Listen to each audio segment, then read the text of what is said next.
Mi madre me suplicó que volviera a casa por Navidad. Soy Clara Moreno. Tengo 30 años y, como una idiota, llegué a pensar que estas Navidades en España podrían ser diferentes. Me llamó a Londres a las 3 de la mañana, llorando por Facetime, diciendo que ya nunca nos veíamos y que toda la familia me necesitaba allí. Tras un vuelo agotador de varias horas, escalas interminables, el móvil sin batería y oliendo a café de avión, aparecí en su puerta en Madrid con una maleta llena de regalos para los hijos de mi hermano. Me dolía la espalda y el corazón me latía con fuerza, esperando tontamente que me abrazara como cuando era pequeña. La puerta se abrió de golpe. Ni un hola, ni un qué tal el viaje, ni un abrazo. Solo mi madre mirando mi maleta y diciendo, como si fuera lo más normal del mundo: te quedarás cuidando a los niños de tu hermano. Nos vamos de viaje familiar. En ese momento, mi hermano Javier apareció en el umbral con gafas de sol, su bolsa de viaje al hombro y los niños colgados de sus brazos. Se burló y dijo: chicos, no le manchéis los mocos a la tía Clara, que tiene jet lag. Todos se rieron como si yo fuera el remate de un chiste. Mis padres, mi hermano, los niños. Todos partiéndose de risa mientras yo estaba allí plantada con los pelos del avión y un extracto de la tarjeta de crédito lleno de vuelos que yo misma había pagado. No grité. No lloré. Simplemente sentí que algo dentro de mí se apagaba como un interruptor. Sonreí, dejé mi maleta en el recibidor, miré a mi madre directamente a los ojos y dije una sola frase.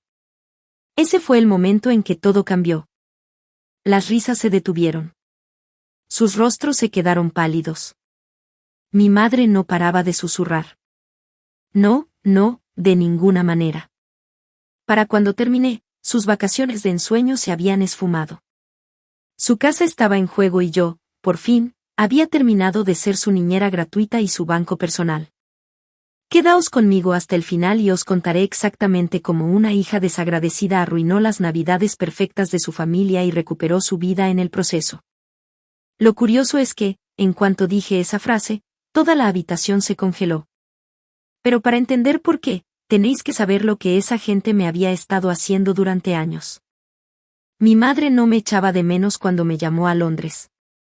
2 semanas antes de esa videollamada a las 3 de la mañana, ya me había enviado capturas de pantalla de precios desorbitados para vacaciones, insinuando que ella y mi padre nunca podrían permitirse un viaje así a menos que yo ayudara un poco.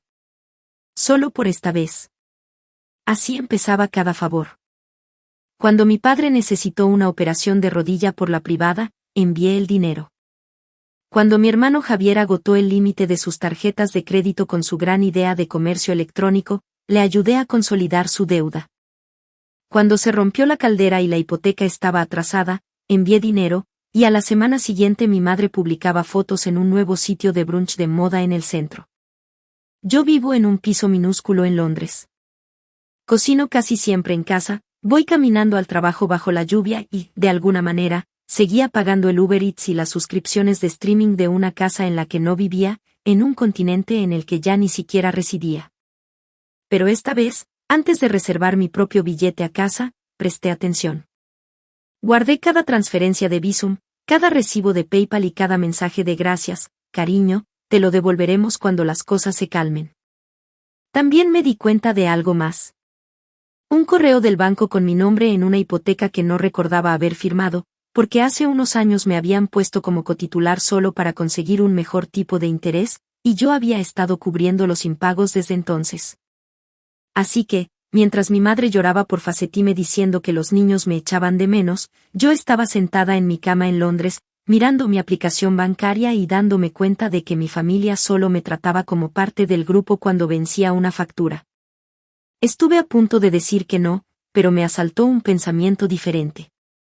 Si estaban dispuestos a arrastrarme por medio mundo para usarme como niñera gratis y tarjeta de crédito andante, yo estaba dispuesta a mostrarles qué pasa cuando dejo de seguirles el juego.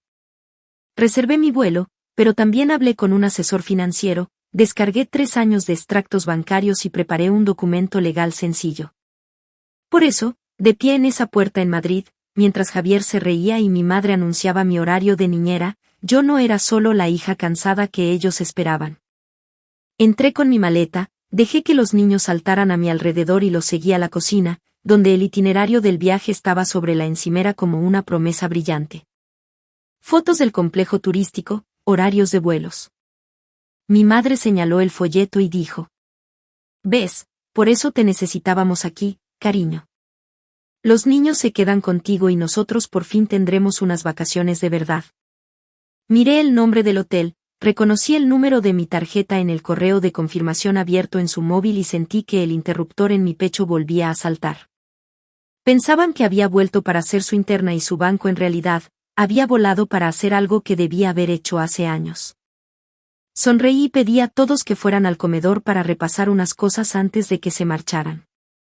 Abrí mi portátil sobre la mesa y saqué la pila de recibos digitales que convertiría este viaje familiar en la última vez que me verían como un recurso gratuito. Mi padre se sentó a la cabecera como en una reunión de negocios. Mi madre se quedó junto a la encimera agarrando el itinerario y Javier miraba su móvil sin prestar mucha atención. Deslicé el portátil y dije con toda la calma del mundo: «Antes de que os vayáis a ninguna parte, tenemos que hablar de dinero». Javier gruñó: «Clara, ¿en serio? Ahora». Mi madre me lanzó esa mirada de víctima y dijo: «Cariño, hemos estado bajo mucho estrés. ¿Podemos no empezar una pelea antes de irnos?». No levanté la voz. Simplemente hice clic en la primera carpeta llamada Hogar Moreno y abrí una hoja de cálculo. Cada línea tenía fecha, código de colores y era brutalmente clara.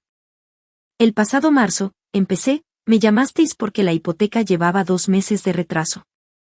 Envié 1.200 euros. En junio, los gastos del negocio de Javier agotaron su tarjeta y envié 2.500. Cuando se rompió la caldera, 900. Cuando el coche de papá necesitó neumáticos, 600. Facturas de luz, 300 aquí, 400 allá. Cada mes, durante 3 años, ha habido algo». Fui bajando la pantalla lentamente para que vieran cómo se acumulaba la cifra. Y esto sin contar Disney y Netflix, el plan familiar de Spotify, vuestro Amazon Prime, el plan de telefonía móvil y las peticiones aleatorias de Bizum que siempre coinciden con las rebajas. Javier se enderezó en su silla, perdiendo el color de la cara al reconocer sus propias notas de «te lo devuelvo el mes que viene». Mi madre se llevó la mano a la boca al ver las capturas de sus mensajes pidiendo dinero para gasolina para visitar a la abuela, seguidas de fotos suyas en un salón de manicura nuevo.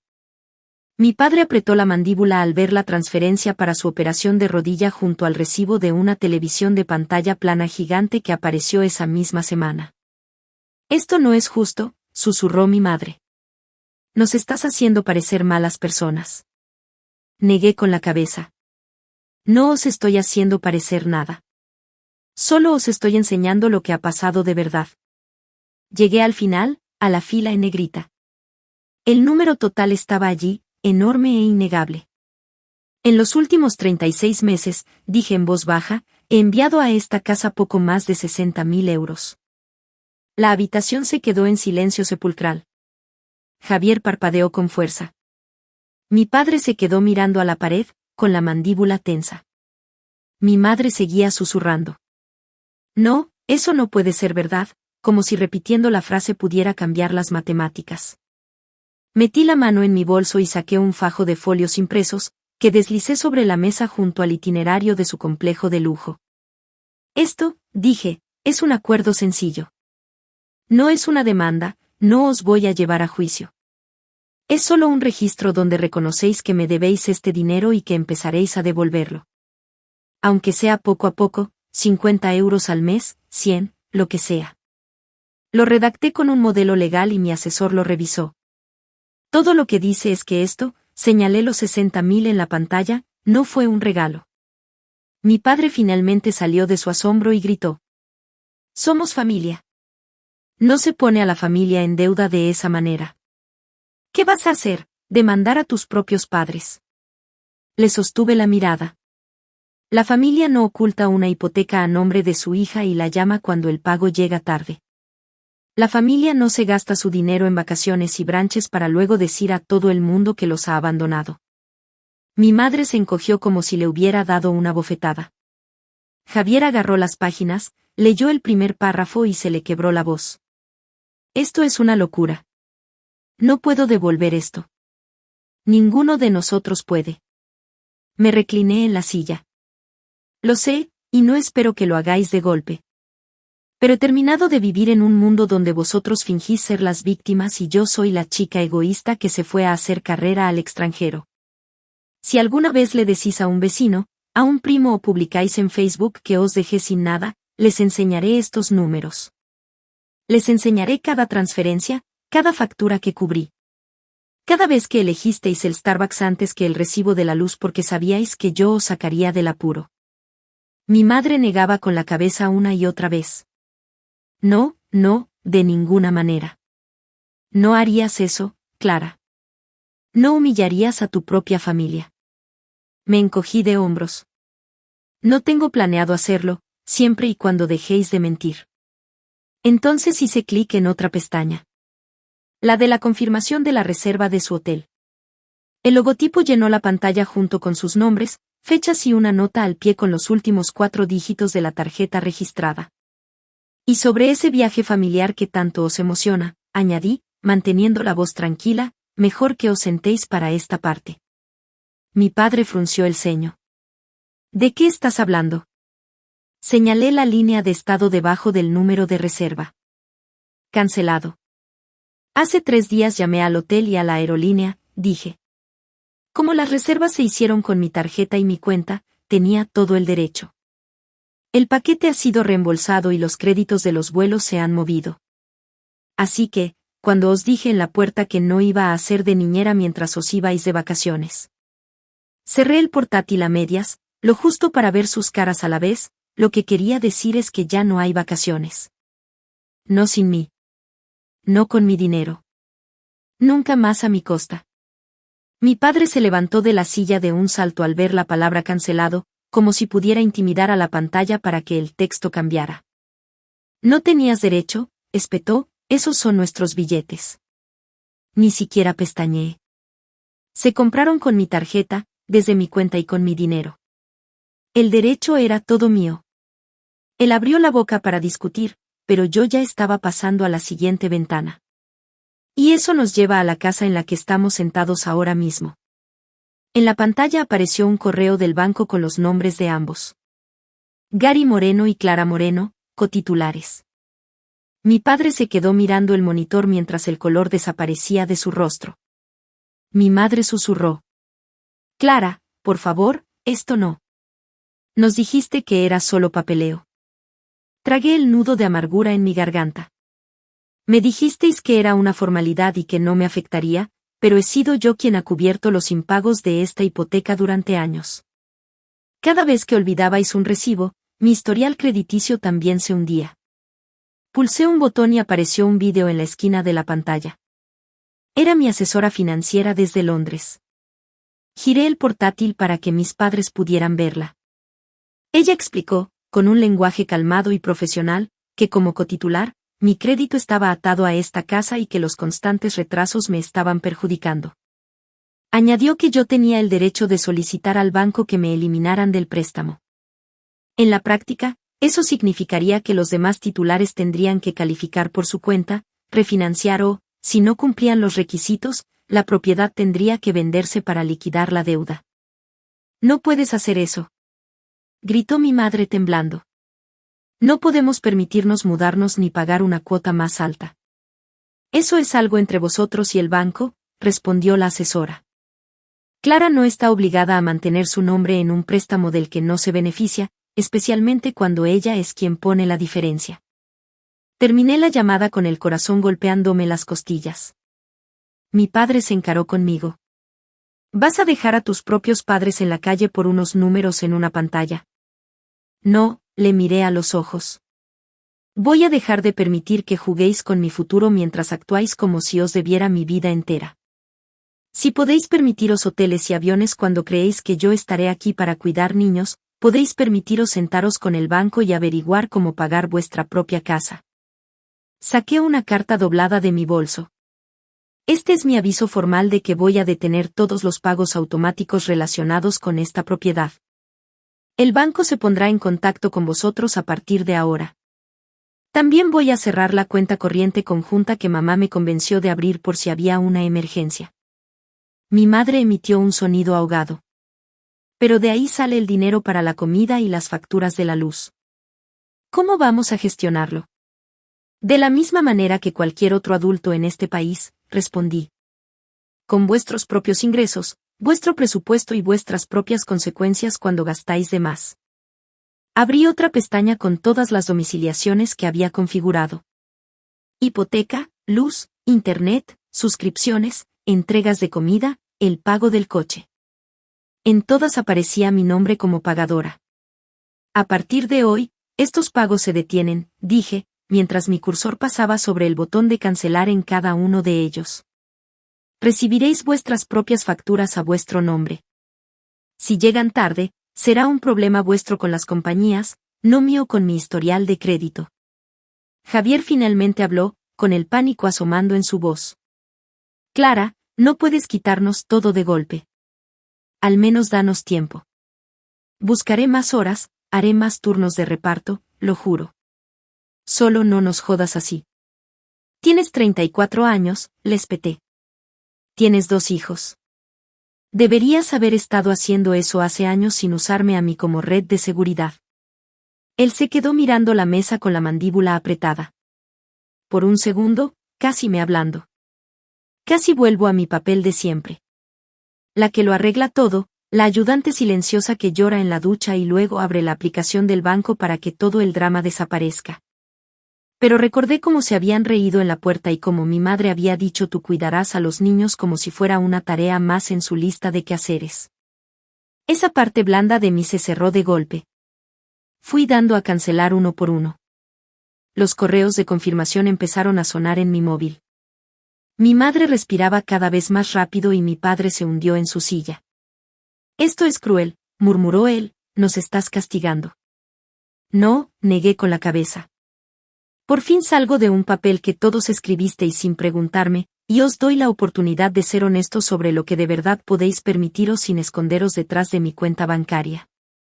Cerré el portátil y me puse en pie. Me temblaban las piernas, pero me sentía firme. Después de esto, si decidís contarle a alguien que os he abandonado, recordad que tengo cada recibo, cada factura y cada transferencia. He terminado de ser la villana en la historia que contáis para sentiros mejor con vosotros mismos. Agarré mi maleta. Queríais unas vacaciones de verdad. Quizás sean estas.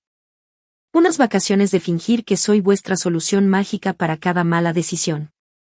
A ver cómo manejáis la vida sin eso. Mi padre finalmente estalló cuando me vio rodar la maleta hacia el pasillo. Se levantó tan rápido que su silla raspó el suelo de baldosas. Si vas a marcharte después de este numerito, ni te molestes en volver, ladró. No eres bienvenida en esta casa si vas a echarnos el dinero en cara. Mi madre me agarró del brazo. Gary, para. Solo necesita calmarse. Podemos hablar de esto, dijo ella, pero no se movió para interponerse entre nosotros. Javier seguía mirando al suelo, en silencio. Me detuve en el umbral, con la mano en el pomo y cada músculo de mi cuerpo temblando. Una parte de mí quería dejarlo todo, pedir perdón y decir que encontraría una solución, como siempre hacía. En lugar de eso, me enderecé y dije. Tú eres el que decidió que mi valor aquí se mide por lo que pago. Si no soy bienvenida sin mi tarjeta de crédito, entonces nunca lo fui de verdad. Mi padre señaló la puerta con el dedo. Fuera, dijo. Y no vengas llorando cuando Londres te mastique y te escupa. Casi me río de aquello. Londres no era la ciudad que me estaba comiendo viva, era esta cocina. Salí a la calle, el sol de California me dio en la cara y cerré la puerta tras de mí. Nadie me siguió. Nadie me llamó. Lo único que se oía era a los niños peleando por unos dibujos animados en el salón, felizmente ignorantes de que sus vacaciones se acababan de evaporar. Pedí un Uber y arrastré mi maleta hasta la acera, sintiéndome más sin techo de lo que realmente era. El conductor cargó mi equipaje en el maletero y preguntó. ¿A dónde vamos?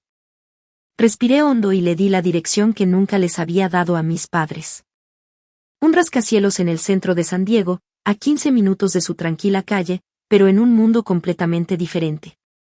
6 meses antes, después de demasiadas transferencias de dinero a medianoche y chantajes emocionales, había usado mis ahorros y mi sueldo fijo como diseñadora UX para dar la entrada de un pequeño piso de una habitación. Le dije a mi familia que estaba pensando en volver a España algún día, pero ya había firmado los papeles. El plan era mudarme poco a poco y en silencio una vez que descubriera cómo desvincularme de sus finanzas sin hacerlo estallar todo. Esta noche demostró que no había una forma suave de hacerlo. Cuando el Uber se detuvo frente al edificio de cristal, me pareció irreal. Pasé mi llave magnética, crucé el vestíbulo que solo había visto 2 veces y subí en el ascensor hasta la 8ª planta. El piso olía a pintura fresca y alfombra nueva. No olía a comida de nadie, ni a estrés, ni a desesperación. Solo estaba vacío. Era mío. Dejé caer la maleta en medio del salón y me quedé junto a la ventana mirando las luces de la ciudad. Por primera vez en años, mi móvil no vibraba con un ¿puedes enviarnos algo hasta el viernes? O la tarjeta ha sido rechazada, ¿puedes arreglarlo? Abrí mi aplicación bancaria y revisé las últimas cosas que aún pagaba y que no estaban a mi nombre. Disney y familiar. Cancelado. El paquete de Hulu. Cancelado. La cuenta familiar de Spotify, el almacenamiento en la nube compartido, los cargos aleatorios de Apple por juegos que descargaban los niños. Cancelado, cancelado, cancelado. Cada correo de confirmación se sentía como cortar una cuerda que había estado apretando mis costillas durante una década. Me preparé una taza de café barato de supermercado en mi cocina nueva, apenas equipada, me senté con las piernas cruzadas en el suelo porque ni siquiera tenía sofá todavía. En el silencio, sin los suspiros constantes de mi madre ni la televisión de mi padre a todo volumen, asomaron las dudas. ¿Y si me había pasado? ¿Y si de verdad no podían pagar la luz sin mí? ¿Y si me había convertido en esa hija egoísta y desagradecida de la que mi padre siempre me advirtió? Entonces recordé cómo mi madre había abierto la puerta como si yo fuera una empleada llegando a su turno. Recordé a Javier bromeando sobre los niños manchándome de mocos mientras todos se reían, asumiendo que yo simplemente encajaría en mi sitio para hacer posible sus planes. Y bajo el miedo y la culpa, algo más se asentó en mi pecho por primera vez en años. Una fina silenciosa capa de paz. Iban a sentir el impacto de mi ausencia, sin duda. Llegarían las facturas, se acumularían los recargos por demora, la vida que habían construido sobre mi sueldo invisible empezaría a tambalearse. Pero esta noche, en este pequeño y resonante piso, no había nadie a quien salvar excepto a mí misma. Tomé un sorbo de café, abrí de nuevo el portátil, vi cómo empezaban a llegar los nuevos correos del banco, de las compañías de suministros, de los servicios de streaming, todos confirmando lo que ya sabía. Por primera vez, mi familia estaba por su cuenta. La primera señal de que mis decisiones les estaban golpeando no llegó por una llamada o un mensaje. Llegó por Facebook. Una semana después de mudarme, mi amiga Emma me envió una captura de pantalla con un mensaje simple. ¿Has visto esto? Era el perfil de mi padre, con su nombre justo encima de un estado largo dramático sobre cómo algunos hijos olvidan quién los crió en cuanto consiguen un trabajo de lujo en el extranjero, como él y mi madre se habían quedado sin nada justo antes de Navidad. Nunca usó mi nombre, pero no hacía falta. Nuestra hija voló desde Londres y decidió que el dinero era más importante que la sangre, había escrito. Rezad por nosotros. Debajo había comentarios de personas que me conocían desde que llevaba aparato. Lo siento mucho, Gary. Es horrible. Los jóvenes de hoy no entienden lo que es la familia. Le disteis todo, así es como os lo paga. Una mujer añadió. Si ella no ayuda, quizá podríais abrir un GoFundMe. Lo compartiremos. Se me revolvió el estómago como si hubiera tragado hielo. Estaba haciendo exactamente lo que le advertí que no hiciera. Convirtiéndose en la víctima indefensa, a mí en la villana de corazón frío. Estaba reescribiendo la historia para una audiencia que no tenía idea de cuántas veces había pagado yo sus facturas en silencio. Durante un minuto, caminé por mi pequeño salón con el móvil en la mano, con el dedo rozando el botón de llamada. Casi vuelvo a esa casa, casi le suplico que lo borrara. Casi me ofrezco a restablecer uno de los pagos solo para que la humillación cesara. La antigua versión de mí, la entrenada para arreglarlo todo, arañaba el interior de mi pecho. Entonces recordé la hoja de cálculo de mi portátil. Recordé el correo que vinculaba mi nombre a su hipoteca, las pilas de transferencias y la forma en que mi madre miró a través de mi cara directamente a mi maleta cuando abrió la puerta, como si yo fuera una repartidora entregando un paquete. Esa imagen me hizo reaccionar. En lugar de llamar a mi padre, abrí mi correo y recuperé el hilo con mi asesora financiera. Le hablé de la publicación y de cómo mi familia había estado usando mi dinero durante años mientras afirmaban que apenas sobrevivían. Le hice una pregunta sencilla. ¿Había algo más que tuviera que hacer para protegerme ahora que los había cortado? Ella respondió con un mensaje detallado sobre documentarlo todo, guardar copias de cada transferencia y factura, y asegurarse de que el banco y las agencias pertinentes tuvieran la imagen completa de quien había estado pagando, que en realidad. Mencionó que, en situaciones como la mía, donde una persona sostiene extraoficialmente un hogar que también recibe ciertos beneficios o alega dificultades económicas, puede ser apropiado pedir una revisión para asegurar que todo esté en regla.